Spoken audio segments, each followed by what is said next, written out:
Hello friends, welcome to Day Trader Telugu and good evening. Sensex 33 points gain అయ్యి 78,017 దగ్గర close అయితే Nifty 10 points gain అయ్యి 23,669 దగ్గర close అయింది. వెరాస్ బ్యాంక్ నిఫ్టీ 97 పాయింట్స్ డౌన్ అయ్యి 51,608 దగ్గర క్లోజ్ అయింది. ఇవాల్టి మార్కెట్ ఒక activity Nifty bank Nifty Sensex లో పెద్ద రెడ్ కనిపించదు, కానీ పోర్ట్ఫోలియో స్టాక్స్ రిలేటెడ్ గా మంచిగానే బ్యాక్ అయితే ఇవాళ అయి ఉంటాయి. అండ్ మెజారిటీ ఆఫ్ సెక్టార్స్ కూడా ఇవాళ రెడ్ లోనే క్లోజ్ అయ్యాయి. ఆఫ్టర్ ఎ కంటిన్యూస్ 6 డే ఒక స్ట్రాంగ్ ర్యాలీ ఇవాళ మార్కెట్ లో కొంత కూల్ ఆఫ్ అయితే కనిపించింది. దీనికి రీజన్స్ ఉన్నాయి, బట్ పర్సనలీ ఆ రీజన్స్ కారణంగా మార్కెట్ పడింది అనుకోవడం కంటే షార్ప్ గా మార్కెట్ రికవర్ అయినప్పుడు వస్తున్న టెంపరరీ పాజ్ రీసెంట్ టైమ్స్ లో అనుకున్నాం కదా, పడుతున్నప్పుడు కూడా కొంత పెరిగి మళ్ళీ పడ్డం, కొంత పెరిగి మళ్ళీ పడ్డం అలా జరుగుతూ ఉంటుంది. అలాగే పెరుగుతున్నప్పుడు కూడా మార్కెట్ ఎప్పుడు అలానే పెరుగుతూ వెళ్ళదు, కొంత ఆగుతుంది. అండ్ మార్కెట్ కండిషన్స్ ని బట్టి ఫర్దర్ గా మళ్ళీ పెరిగే అవకాశం మార్కెట్ లో ఉంటుందని. సరే, ఇప్పుడు మార్కెట్ ని కొంత డిస్టర్బ్ చేస్తున్న ఎలిమెంట్స్ గురించి మాట్లాడుకుందాం. వెనెజులాకు సంబంధించిన ఆయిల్ ఎవరైనా కొంటుంటే వాళ్ళ మీద ఏకంగా 25%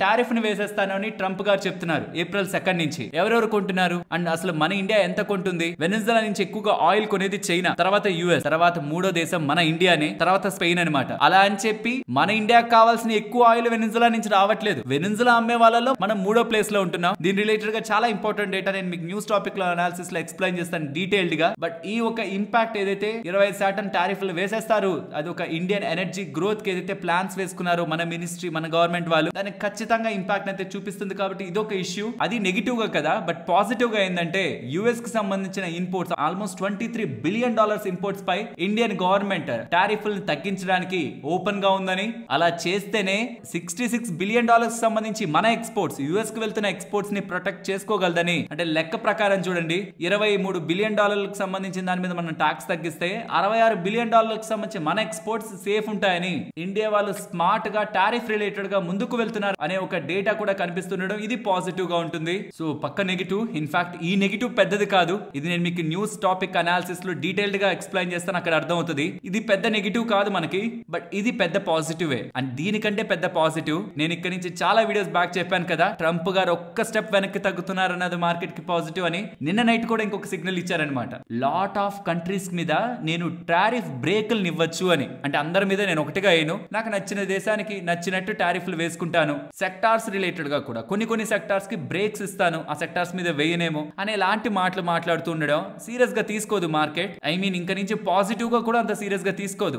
ఏదైతే నేను కొన్ని వీడియోస్ బ్యాక్ ట్రంప్ గారు అలా చేస్తే మార్కెట్స్ కి మంచిది అని చెప్పానో, రిపీటెడ్ గా మార్కెట్ లోకి అయితే ఫ్లో అయింది రీసెంట్ టైమ్స్ లో. తన వెనక్కి తగ్గుతారు అదంతా రిఫ్లెక్ట్ అయింది మార్కెట్ లో. Next Wednesday which is April 2 మనకు అది రియాలిటీ ఏంటో మార్కెట్ కి తెలిసాక ప్రాబబ్లీ మార్కెట్ రియాక్ట్ అవ్వచ్చేమో. బట్ ఈ ట్రంప్ గారి సినారియో ఇప్పటి వరకు మార్కెట్ లో మనం రిపీటెడ్ గా వింటూ వచ్చామా? అన్లెస్ ఏదైనా కొత్త స్టేట్మెంట్స్ ఇలా వెనెజులా ఆయిల్ కి సంబంధించి 25% టారిఫ్ ఇలాంటివి ఏమైనా మాట్లాడితే తప్పించి తను మళ్ళీ వెనక్కి తగ్గుతున్నారు అనే మాటలు మాత్రం మళ్ళీ మార్కెట్ ని బూస్ట్ చేసే ఒక సినారియో లేవన్నమాట. ఏదైనా బిగ్ షాకింగ్ సర్ప్రైజ్ గానే చెప్తే మార్కెట్ పడాలే, కానీ వెనక్కి తగ్గుతున్నారని ఒక మాటలు ఇంకా మార్కెట్ ని ఇంకొంచెం ఎగ్జైట్ చేసే స్టేజ్ లో లేవని. నేను ట్రంప్ గారు ఈ స్టేట్మెంట్స్ చేశాక మన మార్కెట్స్ గ్యాప్ అప్ అయి అక్కడి నుంచే పడుతూ ఉండడం బట్టి ఈ స్టేట్మెంట్స్ తన ఎగ్జైట్మెంట్ ని కోల్పోయే మార్కెట్ లో కరెంట్లీ అనేది మనకు అర్థమవుతుంది. రియాలిటీ ఏప్రిల్ 2 ఏంటో అర్థమవుతుంది కదా next week Wednesday. Let's wait and watch final event. Trump గారు ఎలాంటి డెసిషన్ ఇండియా రిలేటెడ్ గా తీసుకుంటారు, అండ్ ఈ లోపు ఇండియా ఎలాంటి సెటిల్మెంట్ కి యుఎస్ వాళ్ళతో ఈ టారిఫ్ రిలేటెడ్ గా వెళ్ళుంటుందని. అండ్ వరుసగా ఎఫ్ఐఎస్ రిలేటెడ్ గా గుడ్ బయింగ్ యాక్టివిటీ కనిపిస్తుంది.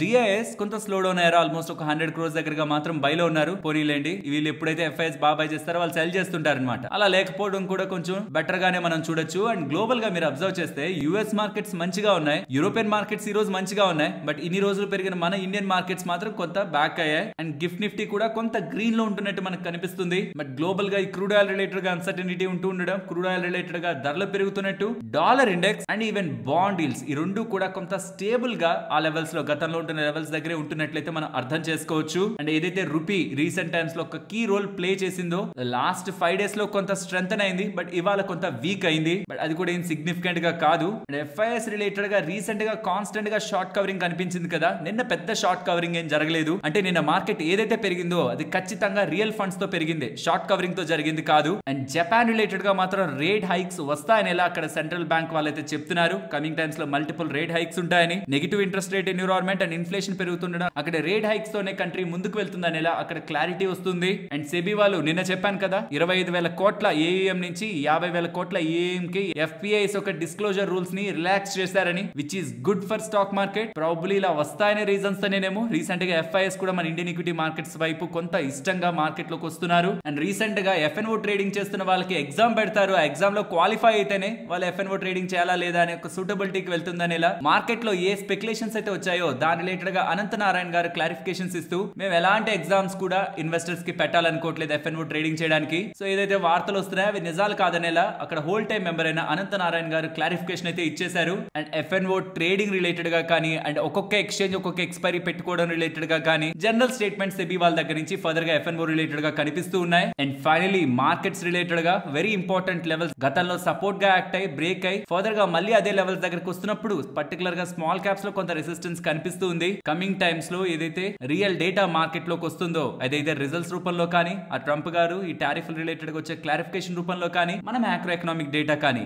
ఏదైనా సరే స్ట్రాంగ్ గా ఉంటే మన ఇండియన్ ఎకానమీ రిలేటెడ్ గా అండ్ కంపెనీస్ రిలేటెడ్ గా నెంబర్స్ స్ట్రాంగ్ గా ఉంటే స్టాక్ ప్రైజెస్ అనేటివి వాటికి బానిసలు కాబట్టి ఖచ్చితంగా కమింగ్ టైమ్స్ లో నెంబర్స్ ఎలా ఉంటాయి, గ్రోత్ ఎలా ఉంటుందనే దాన్ని బట్టి స్టాక్ ప్రైస్ లో ఆధారపడి ఉంటాయనే విషయాన్ని మనం అంతా గుర్తుంచుకోవాలి. ట్రంప్ గారు ఏం చెప్తున్నారు, గ్లోబల్ గా ఏం జరుగుతుంది, ఇవన్నీ కూడా టెంపరరీ థింగ్స్. లాంగ్ టర్మ్ లో ఖచ్చితంగా స్టాక్ రిజల్ట్స్ అండ్ మన ఇండియన్ గ్రోత్ ఆ స్టాక్ రిజల్ట్స్ ని ఇంపాక్ట్ చేస్తుంది and stock results stock price ని ఇంపాక్ట్ చేస్తాయి. కాబట్టి ఇన్వెస్టర్స్ ఫోకస్ చేయాల్సింది ఫస్ట్ ది మీరు ఇన్వెస్ట్ చేసిన ఆ కంపెనీ ఏ కంట్రీలో ఉంది, ఆ కంట్రీకి గ్రోత్ ఉందా లేదా అని, రెండోది ఆ సెక్టర్ కి సంబంధించి ఆ కంపెనీకి గ్రోత్ ఉందా లేదా అని, మేనేజ్మెంట్ సరైందా కాదా, వీటిని ఫోకస్ చేసి మనం చేసే పెట్టుబడి నెంబర్స్ తో పాటు స్టాక్ ధరని కూడా పెంచుతుందన్న క్లారిటీతో మనం ఉంటే షార్ట్ టర్మ్ లో ఉంటున్న వోలటిలిటీకి కంగారు పడాల్సిన నీడ్ లేదు. ఫ్రెండ్స్ ఇలా మార్కెట్ లో ఉంటున్న ఎంటైర్ డేటాను అనాలిసిస్ చేస్తూ కంటెంట్ ని మీ ముందుకు తీసుకురావడానికి మేము పెట్టిన ఎఫర్ట్స్ మీకు వాల్యుబుల్ గా అనిపిస్తూ ఉంటే మన వీడియోని తప్పకుండా లైక్ చేయండి. ఫ్రెండ్స్ ఎవరైనా స్విగ్గీ అండ్ జొమాటో స్టాక్స్ లో పెట్టుబడి పెట్టుంటే మాత్రం ఇక్కడ మెక్వార్ వాళ్ళు చెప్తున్న ఇంపార్టెంట్ డేటాను అర్థం చేసుకోవాలి. ఇన్ఫాక్ట్ ఈ రిపోర్ట్ తర్వాత ఇవాళ జొమాటో 6% దగ్గరగా పడింది, సుమారుగా 5% దగ్గరగా స్విగ్గీ కూడా పడింది. కాబట్టి దీనికి కారణమైన మెక్వార్ వాళ్ళు ఏం చెప్తున్నారు, రియాలిటీలో గ్లోబల్ గా ఎలాంటి డేటా ఉంది, వీటన్నిటిని కూడా ప్రాక్టికల్ బేసిస్ తో కంపేర్ చేసే ప్రయత్నం చేద్దాం. మెక్వార్ వాళ్ళు ఏం చెప్తున్నారంటే కమింగ్ టైమ్స్ లో మన ఇండియాలో మిడిల్ క్లాస్ రిలేటెడ్ గా స్పెండింగ్ ఎక్కువ అవుతుంది అనుకొని ఈ ఫుడ్ స్పేస్ ని ఫోకస్ చేయాలనుకుంటే స్విగ్గీ, జొమాటో ఈ ఫుడ్ డెలివరీ ప్లాట్ఫామ్స్ నే కాదు, ఈ quick service restaurants like Devyani international, West Life food వీటిల్ని మనం ఫోకస్ చేయాలని వీళ్ళు చెప్తున్నారు. దీనికి వీళ్ళు చెప్తున్న కారణం ఈ జొమాటో కానీ స్విగ్గీ కానీ ఏదైతే ఈ ఫుడ్ డెలివరీ స్పేస్ లో ఉందో దాని రిలేటెడ్ గా గ్రోత్ పై వీళ్ళు కొంత కాషియస్ గా ఉన్నారని. మంచిగానే గ్రో వచ్చేమో బట్ ప్రెసెంట్ వీళ్ళ రిలేటెడ్ గా మేబీ కాంపిటీషన్ రిలేటెడ్ గా కావచ్చు అండ్ వీళ్ళు క్విక్ కామర్స్ రిలేటెడ్ గా కూడా ఫోరే అవుతున్నారు కదా, అక్కడ కూడా ఎంటర్ అవ్వాలని అక్కడ కూడా గ్రో అవ్వాలని ప్రయత్నిస్తున్నారు. కాబట్టి only food delivery space related గానే వీళ్ళని ఒక మెయిన్ ప్లేయర్స్ లా కమింగ్ టైమ్స్ లో మనం చూడలేమని. సో వాల్యుయేషన్ వైజ్ కూడా క్విక్ సర్వీస్ రెస్టారెంట్స్ చాలా మంచిగానే పడున్నాయి. కాబట్టి Devyani International, West Life Food, even Jubilant Food Works కూడా బెటర్ రిస్క్ టు రివార్డ్ ని ప్రొవైడ్ చేస్తున్నాయని జొమాటో, స్విగ్గీ కంటే వాటిల్ని ప్రిఫర్ చేస్తున్నట్లు మెక్వైర్ వాళ్ళైతే అప్డేట్ చేస్తూ ఉండడం ఇవాళ కొంత బజ్ ఈ ఎంటైర్ స్పేస్ రిలేటెడ్ గా అయితే క్రియేట్ అవుతుంది. పర్టికులర్ గా నేను ఎలా చూస్తున్నాను ఇండస్ట్రీ మెన్షన్ చేస్తాను. క్విక్ సర్వీస్ రెస్టారెంట్స్ ఏదైతే దివ్యాని ఇంటర్నేషనల్ కానీ, వెస్ట్ లైఫ్ ఫుడ్ కానీ, ఈవెన్ జూబ్లెంట్ ఫుడ్ వర్క్స్ కానీ నేనైతే వాటిల్ని చాలా మంచిగానే పెరుగుతాయి కమింగ్ టైమ్స్ లో. బికాస్ మన ఇండియాలో ఫాస్ట్ ఫుడ్ కల్చర్ అండ్ కొంత bad and junk food related గా కూడా ఎక్కువ అట్రాక్ట్ అయ్యే వాళ్ళ సంఖ్య కదా పెరుగుతూ ఉంది. మనకి ఇష్టం ఉందా లేదనేది పాయింట్ కాదు, ఎలా సొసైటీ మారుతుంది అనేది పాయింట్. మీరు ఎక్కడ చూడండి, ఓపెన్ చేయండి, యూట్యూబ్ ఓపెన్ చేయండి, ఫుడ్ రిలేటెడ్ గా మీకు వస్తున్న వీడియోస్ చూడండి, మోస్ట్లీ జంక్ రిలేటెడ్ గా హెల్త్ ని పాడు చేసే విధంగానే ఉంటున్నాయి. సో ఆటోమేటిక్ గా క్విక్ సర్వీస్ రెస్టారెంట్స్ రిలేటెడ్ గా బిజినెస్ పెరుగుతుంది. Devyani International, West Life Food and Jubilant Food Works వీటి బిజినెస్ లకి ఏం డోకా లేదు. వాళ్ళు ఏం చెప్తున్నారో దాని మీద నేను అగ్రీ అవుతాను. బట్ జొమాటో, స్విగ్గీ రిలేటెడ్ గా జరుగుతున్నది వేరు. వీళ్ళు ఫుడ్ బిజినెస్ నుంచి ఏదైతే రెవెన్యూని ఆర్ క్యాష్ ని జనరేట్ చేసుకుంటున్నారో పర్టికులర్ గా జొమాటో వాళ్ళు దాని వాళ్ళు కంప్లీట్ గా క్విక్ కామర్స్ రిలేటెడ్ గా ఇన్వెస్ట్మెంట్స్ చేస్తున్నారు. అండ్ క్విక్ కామర్స్ అనేది ఎంటైర్ ఫ్లిప్కార్ట్ ని, అమెజాన్ ని మొత్తాన్ని కూడా టేక్ ఓవర్ చేసుకునే స్పేస్ లోకి వెళ్తున్న సెగ్మెంట్ అనమాట. సో ఇప్పుడు ఎవరైనా వాళ్ళ ఇంట్లోకి 10 నిమిషాలు 20 నిమిషాల్లో పెద్ద పెద్ద ఐటమ్స్ వచ్చి డెలివరీ అయిపోతాయి అనుకుంటే ఆన్లైన్ లో ఫ్లిప్కార్ట్ ని, అమెజాన్ ని ఎందుకు వాడతారు? సో స్లోగా వీళ్ళు చాలా మార్కెట్ షేర్స్ ని లాగేసుకుంటున్నారు. బయట చిన్న చిన్న షాపుల దగ్గర నుంచి మార్కెట్ షేర్ ని, e commerce platforms like Amazon, Flipkart వాటి యొక్క మార్కెట్ షేర్ ని స్లోగా గెయిన్ అయ్యే ప్రయత్నం బ్లింకిట్ వాళ్ళైతే చేస్తున్నారు. బట్ నా క్వశ్చన్ అంతా వీళ్ళకి ఎలాంటి కాంపిటీషన్ ఇతర ప్లేయర్స్ దగ్గర నుంచి, ఈవెన్ ఫ్లిప్కార్ట్ నుంచి, అమెజాన్ నుంచి కూడా ఎదురవుతుందని. పోనీ ఎలాంటి కాంపిటీషన్ ఎదురైనా the space Zomato and Swiggy already capture చేయడం అండ్ గ్రో అయ్యే ప్రయత్నం చేస్తుండడం, స్విగ్గీ, జొమాటోని జస్ట్ ఫుడ్ యాప్స్ లానే మనం చూసి ఫుడ్ రిలేటెడ్ గానే మనం వాల్యూ చేసుకునే స్టేజ్ ని అవి దాటుతున్నాయి. వీళ్ళు ఫోకస్ అంతా ఇప్పుడు క్విక్ కామర్స్ రిలేటెడ్ గానే ఉంది. మీరు చూడండి, ఒకప్పుడు మీ ఊర్లో కేవలం స్విగ్గీ రిలేటెడ్ గా ఫుడ్ మాత్రమే డెలివరీ అయ్యేదేమో. నేను పర్టికులర్ గా నెల్లూరు ఎగ్జాంపుల్ తీసుకుంటే ఇన్స్టామార్ట్ వచ్చింది, రీసెంట్ గా బ్లింకిట్ కూడా వచ్చింది. అంటే వాళ్ళు మేజర్ సిటీస్ నే కాకుండా ఇంకా డీపర్ పెనిట్రేషన్ అవ్వాలనుకొని బిజినెస్ ని పెంచుకోలే అయిన ప్రయత్నం అయితే జొమాటో అండ్ స్విగ్గీ వాళ్ళు చేస్తున్నారు. దానికి ఆపరేషనల్ కాస్ట్లు కూడా అలానే అవుతాయి, బట్ సక్సెస్ అయితే దాని గ్రోత్ కూడా డిఫరెంట్ ఉంటుంది. కాబట్టి క్విక్ సర్వీస్ రెస్టారెంట్ బిజినెస్ ని జొమాటో అండ్ స్విగ్గీని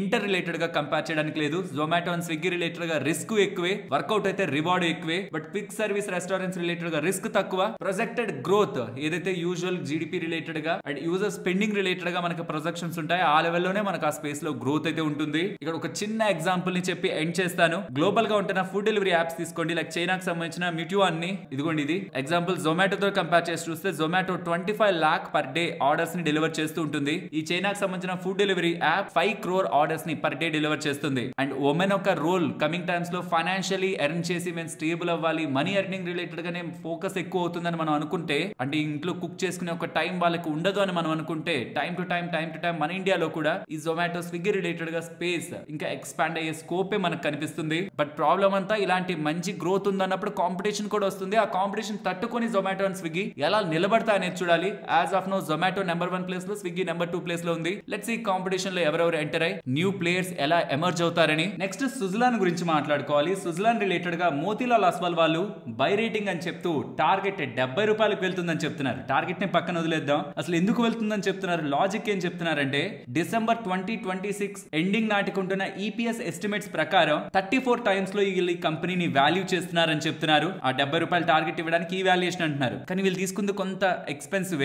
యూజువల్ గా హిస్టారికల్ వాల్యుయేషన్ వీళ్ళది 2 year forward the 27 times, but వీళ్ళు 34 టైమ్స్ తీసుకున్నారు. సరే, అలా తీసుకోవడానికి వీళ్ళు చెప్తున్న లాజిక్ ఏంటంటే ఈ విండ్ ఎనర్జీ రిలేటెడ్ గా ఇన్స్టాలేషన్స్ ఉన్నాయి కదా, బికాస్ వీళ్ళది విండ్ ఎనర్జీ రిలేటెడ్ గా మెయిన్ బిజినెస్ కదా, వీళ్ళ కోర్ బిజినెస్ ఆ సైడే కదా ఉంది. దాని రిలేటెడ్ గా 4 gigawatt FY25 లోను, 6 gigawatt FY26 లోను and 78 gigawatt annually from FY27 నుంచి వీళ్ళకి ఇన్స్టాలేషన్స్ నడుస్తాయని, అండ్ ఆర్డర్ బుక్ ఎగ్జిక్యూషన్ కూడా FY27 నాటికి ఎస్టిమేట్స్ కి 3.2 gigawatt దగ్గరగా ఉంటుందని, అండ్ కమింగ్ 3 years లో ఆల్మోస్ట్ రెవెన్యూ 51% తోను, ఆపరేటింగ్ ప్రాఫిట్ 52% తోను, నెట్ ప్రాఫిట్ 63% తోను.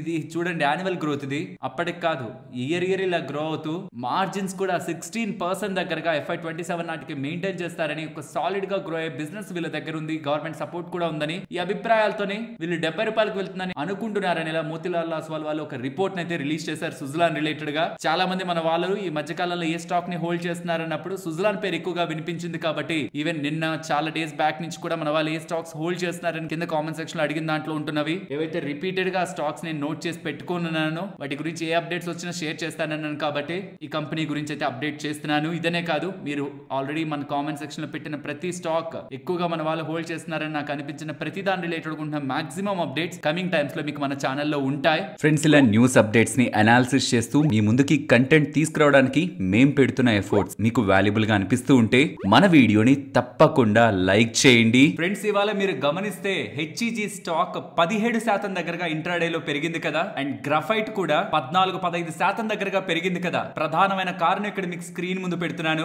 ఇన్ఫాక్ట్ వీటి రిలేటెడ్ గా ఇంకొక రీజన్ కూడా ఉంది, దాని గురించి కూడా మాట్లాడతాను. జపాన్ వాళ్ళు చైనాకు సంబంధించిన గ్రాఫైట్ ఎలక్ట్రోడ్స్ రిలేటెడ్ గా టారిఫ్ ని, ట్యాక్స్ ని ఇంపోజ్ చేయడం జరిగింది. 95.2% డ్యూటీని చైనాకు సంబంధించిన గ్రాఫైట్ ఎలక్ట్రోడ్స్ మీద ఇంపోజ్ అయితే చేశారు.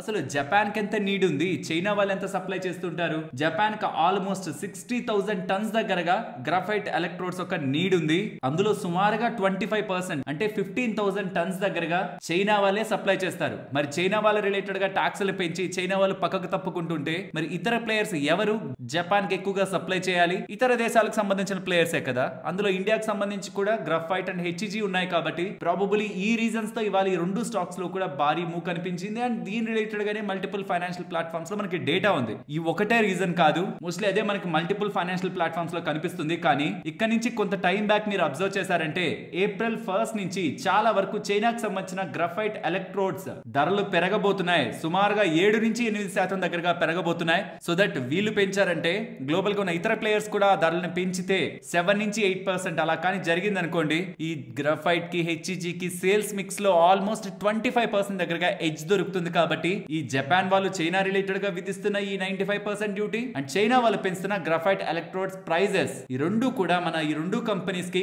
షార్ట్ టర్మ్ లో అధిక లాభాలను తీసుకొచ్చే ఛాన్స్ ఉంటుందని మార్కెట్ భావిస్తూ ప్రాబబులీ వాళ్ళు ఇంతలా పెరుగుండొచ్చు. కమింగ్ టైమ్స్ లో ఈ డేటాని బట్టి స్టాక్స్ రిలేటెడ్ గా ఇదే మొమెంటం కొనసాగాల లేదా అనే ఆధారపడి ఉంటుంది. కాబట్టి స్టాక్స్ ఇవాళ బజింగ్ లో అయితే ఉన్నాయి. అండ్ ఫ్రెండ్స్, స్టార్ హెల్త్ లో ఎవరైనా ఇన్వెస్ట్మెంట్ చేస్తుంటే మాత్రం ఇది ఇది కొంత అలర్ట్ గా చూడాలి. ఎందుకంటే అఫీషియల్ గా వస్తున్న అప్డేట్ కాదు, కానీ సిఎన్బిసి వాళ్ళు ఏం చెప్తున్నారంటే ఈ మధ్య ఐఆర్డిఏ వాళ్ళు మనకి స్టాక్ మార్కెట్ కి సెబీ వాళ్ళు ఎలాగో ఇన్సూరెన్స్ కి ఐఆర్డిఏ వాళ్ళు అలా అనమాట, insurance regulatory and development authority of India వాళ్ళు రీసెంట్ గా 8 నుంచి 10 general and health insurance companies ని ఇన్స్పెక్షన్ చేశారట.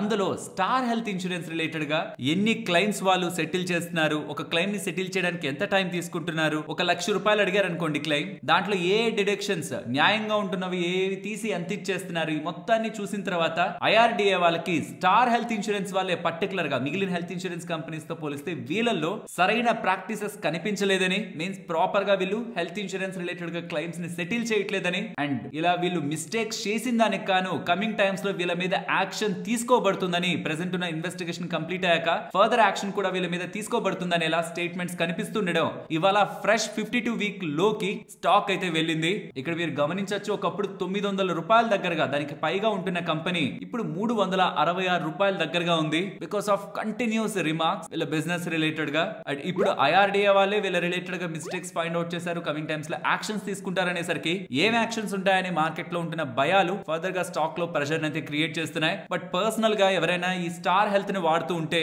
మీ ఒపీనియన్ ని కామెంట్ సెక్షన్ లో చెప్పండి. నిజంగానే వీళ్ళది ప్రాపర్ గా క్లైమ్స్ ఉండట్లేదా, ఆర్ నిజంగానే మంచిగానే క్లైమ్ సెటిల్మెంట్స్ అన్ని చేస్తూ కూడా స్మాల్ మిస్టేక్స్ తో ఒకవేళ వీళ్ళకి ఏమైనా బ్యాడ్ నేమ్ వస్తుందా, అలా ఉంటే ఏదో ఒక టైంలో రికవర్ అవుతుంది కాబట్టి బిజినెస్ పరంగా ఆలోచించవచ్చు. లేదు సీరియస్ గానే వీళ్ళలో క్లైమ్ సెటిల్మెంట్ పరంగా ఇష్యూస్ ఉంటే మాత్రం దాన్ని అది రివైవ్ చేసుకోకుండా కంపెనీ ఎదిగే అవకాశం లేదు. కాబట్టి జెన్యూన్ గా స్టార్ హెల్త్ ఇన్సూరెన్స్ తీసుకున్న కస్టమర్స్ ఎవరైనా ఉంటే మీ ఒపీనియన్స్ ని కామెంట్ సెక్షన్ లో చెప్పండి. ఫ్రెండ్స్ ఇది జాగ్రత్తగా గమనించండి, ఇది మన ఇండియా రిలేటెడ్ గా ఉంటున్న ప్లాన్స్ కి ట్రంప్ గారు విధిస్తున్న ఈ టారిఫ్ కొంత ఇంపాక్ట్ ని క్రియేట్ చేస్తుంది. ట్రంప్ గారు ఏం చెప్తున్నారు, నేను మీకు మార్కెట్ అనాలిసిస్ లో కూడా చెప్పాను కదా, ఏ కంట్రీస్ అయినా వెనెజులాకు సంబంధించిన ఆయిల్ ని కొంటుంటే వాళ్ళ మీద 25% టారిఫ్ వేసేస్తాం, April 2 నుంచి వేస్తామని ఇలా భయపెట్టే ప్రయత్నం చేస్తున్నారు. అండ్ అలా స్టేట్మెంట్స్ ఇప్పుడు ట్రంప్ గారి దగ్గర ఓవర్ నైట్ లో వచ్చాయి కదా, దానికి కొంత టైం బ్యాక్ మీరు గమనిస్తే మన ఆయిల్ మినిస్ట్రీ దగ్గర నుంచి హర్దీప్ సింగ్ పూరి గారి దగ్గర నుంచి కమింగ్ టైమ్స్ లో మనం వెనెజులాకు సంబంధించిన ఆయిల్ ని ఎక్కువగా ఇంపోర్ట్ చేసుకోబోతున్నాం, వెనెజులా ఆయిల్ ఒక పర్సంటేజ్ ని ఎక్కువ పెంచుకోబోతున్నాం అనేలా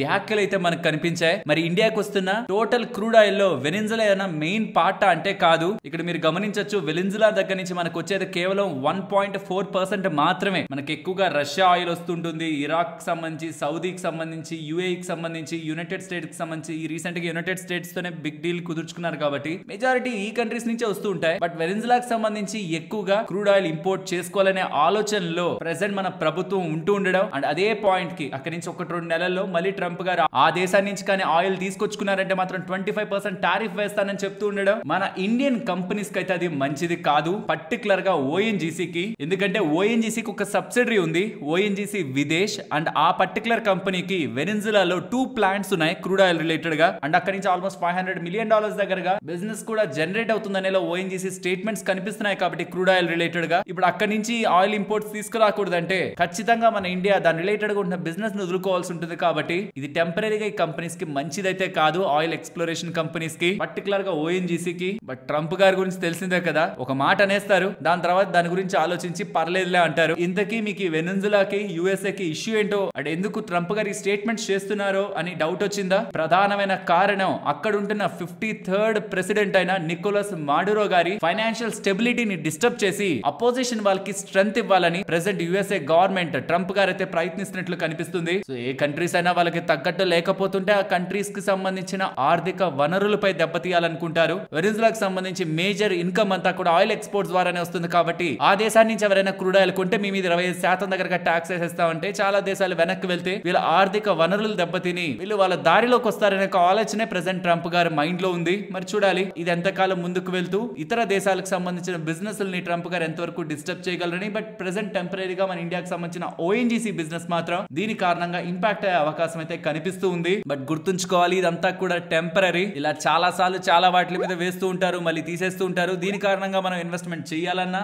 చేసిన దాన్ని ఎగ్జిట్ అయిపోవాలన్నా అంత కంగారు పడాల్సిన నీడ్ అయితే లేదు. ఫ్రెండ్స్ గత కొద్ది రోజుల నుంచి చాలా ప్లాట్ఫామ్స్ లో ఈ ₹3 కంపెనీని కొనడానికి, ఈ ₹3 కంపెనీకి సంబంధించిన 17,300 కోట్ల అసెట్స్ ని కొనడానికి ఆదాని వాళ్ళు, జేఎస్డబ్ల్యూ వాళ్ళు, వేదాంత వాళ్ళు పోటీ పడుతున్నారు. ఇన్ఫాక్ట్ దాల్మియా వాళ్ళు, జిఎంఆర్ వాళ్ళు వీళ్ళందరూ కూడా పెద్ద పెద్ద కంపెనీలన్నీ కూడా వీటిని పోటీ పడి మరి కొనాలనుకుంటున్నాయని సిఎన్బిసిలో, బిజినెస్ టుడేలో, ఈటీ నో వాళ్ళు ఇలా మల్టిపుల్ ప్లాట్ఫామ్స్ లో కనిపిస్తూ ఉండడం. ఇప్పుడు ఈ జేపీ అసోసియేట్స్ ని రూపాయల కంపెనీని కొనుక్కుంటే రేపు పొద్దున వీళ్ళల్లో ఎవరో ఒకరు దాన్ని కొనేస్తే మనకి మంచి లాభం కదా అనే ఒక థింకింగ్ బిగినర్స్ లోకి అయితే వెళ్తుంది. ఇలా కొందాం అనుకుంటున్నారు, మేము కొనొచ్చా అనేలా థాట్ ప్రాసెస్ లోకి వెళ్తుంది. బట్ మీకు ఇక్కడ క్లియర్ గా ఒకటి చెప్పాలి, రేపు పొద్దున ఆదాని వాళ్ళే కొన్నారనుకుందాం, వాళ్ళు ఏం చేస్తారంటే ఏ కంపెనీకి సంబంధించి అయితే వాళ్ళు కొంటున్న ఆస్తులు ఉన్నాయో వాటిని వినియోగించుకోవాలనుకుంటారు. ఇలా జయప్రకాష్ వాళ్ళకి సంబంధించి రియల్ ఎస్టేట్ లో ఆస్తులు ఉన్నాయి, సిమెంట్ లో ఆస్తులు ఉన్నాయి, హాస్పిటాలిటీలో ఆస్తులు ఉన్నాయి, ఇంజనీరింగ్ అండ్ కన్స్ట్రక్షన్ లో కూడా ఆస్తులు ఉన్నాయి, వాటిని వినియోగించుకోవాలనుకుంటారు. కానీ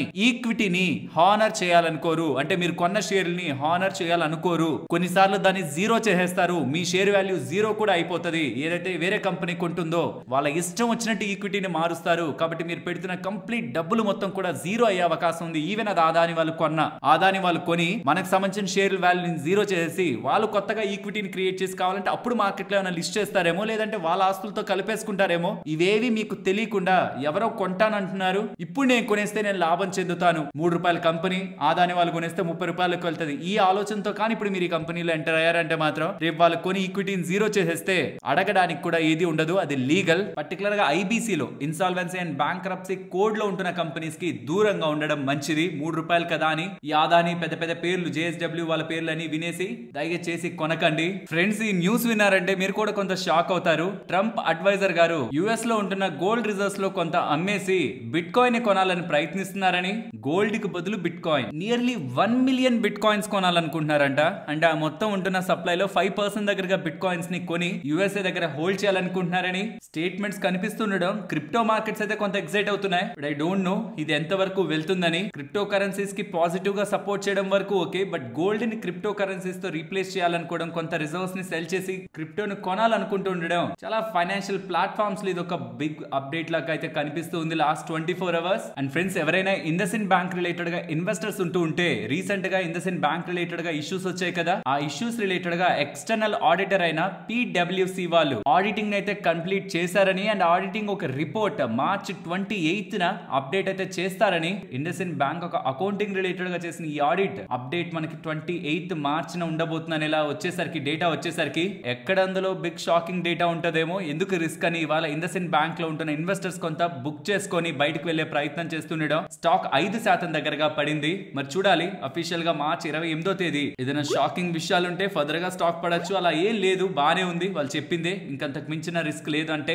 రికవరీ కూడా అలానే ఉంటుంది. నెక్స్ట్ KPI గ్రీన్ గురించి మాట్లాడుకోవాలి. వీళ్ళకి 13.8 మెగావాట్ సోలార్ ప్రాజెక్ట్ రిలేటెడ్ గా కొత్త ఆర్డర్స్ లభించాయని, ఈ ఆర్డర్స్ ని నెక్స్ట్ కమింగ్ ఫైనాన్షియల్ ఇయర్ లోపు వీళ్ళు ఎగ్జిక్యూట్ చేస్తారని ఇలా అప్డేట్స్ అయితే చేశారు. నెక్స్ట్ సుబెక్స్ వాళ్ళు 52 crore deal European telecom operator నుంచి గెలుచుకున్నారని, ఇది 3 years కాంట్రాక్ట్ అని, revenue assurance, fraud management and partner settlement via ROC platform related గా సర్వీసెస్ ని వీళ్ళు అందించనున్నారని ఇలా సుబెక్స్ వాళ్ళైతే చెప్తున్నారు. నెక్స్ట్ NBCC వీళ్ళకి 658 crores విలువ చేసే కొత్త ఆర్డర్స్ లభించాయని, అందులో 439 crore దగ్గరగా హరిద్వార్ కి సంబంధించిన parking and commercial area related గా లభిస్తున్న ఆర్డర్ అని, 219 crore దగ్గరగా PMC services C.Dot campus building related గా ఢిల్లీ నుంచి వస్తున్న ఆర్డర్స్ అనేలా ఇలా వస్తున్న ఈ రెండు కొత్త ఆర్డర్స్ ఒక టోటల్ విలువ 658 కోట్ల నెల NBCC వాళ్ళు ఎక్స్చేంజెస్ కి అయితే అప్డేట్ చేశారు. నెక్స్ట్ బజేల్ ప్రాజెక్ట్స్ వీళ్ళకి ఒక లార్జ్ ఆర్డర్ 100 నుంచి 200 crores ఇన్ బిట్వీన్ ఉంటున్న ఒక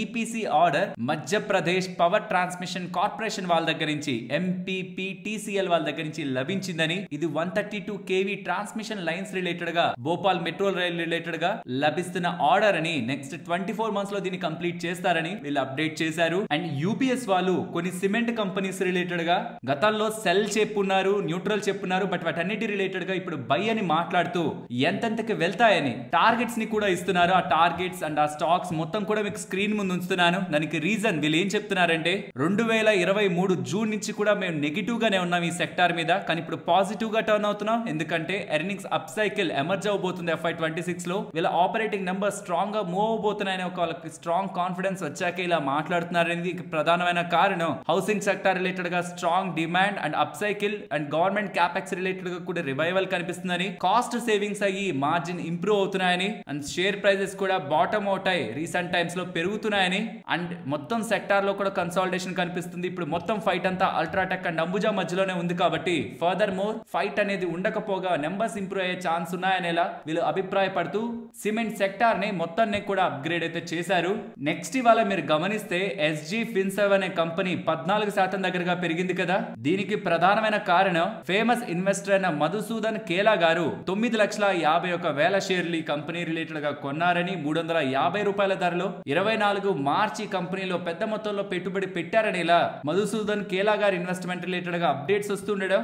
అలాగే ఆశిష్ కచోలియా గారు ఆల్రెడీ 1.14% వాటా ఈ కంపెనీలో హోల్డ్ చేస్తున్నారని ఇలా డిసెంబర్ 2024 షేర్ హోల్డింగ్ లో కూడా అప్డేట్ ఉంది కాబట్టి ప్రాబబుల్లీ ఇలా ఫేమస్ ఇన్వెస్టర్స్ ఎంటర్ అవుతున్నారని వస్తున్నాయి రిపీటెడ్ అప్డేట్స్ స్టాక్ రిలేటెడ్ గా ఈ బజ్ అయితే క్రియేట్ చేసి ఉండొచ్చు. అండ్ ఇది ఒక చిన్న మార్కెట్ క్యాపిటల్ ఉన్న కంపెనీ కదా, స్మాల్ క్యాప్ స్టాక్ కదా, ఇలా ఒకేసారి కొంటున్నారనే అప్డేట్స్ తో చాలా మంది ఇన్వెస్టర్స్ కొనేదానికి ప్రయత్నిస్తారా కాబట్టి ఆ పాయింట్ లో స్టాక్ సడన్ గా పెరుగుతూ ఉంటాయి. బట్ కమింగ్ టైమ్స్ లో బిజినెస్ ఎలా ఉందన్న దాన్ని బట్టే స్టాక్ ప్రైస్ ఫర్దర్ గా పెరగాల లేదా అనేది ఆధారపడి ఉంటుంది. అండ్ రీసెంట్ టైమ్స్ లో వీళ్ళ నెంబర్స్ కూడా కొంత బెటర్ గా కనిపిస్తున్నాయి. ఒకసారి ట్రాక్ చేసి గమనించండి.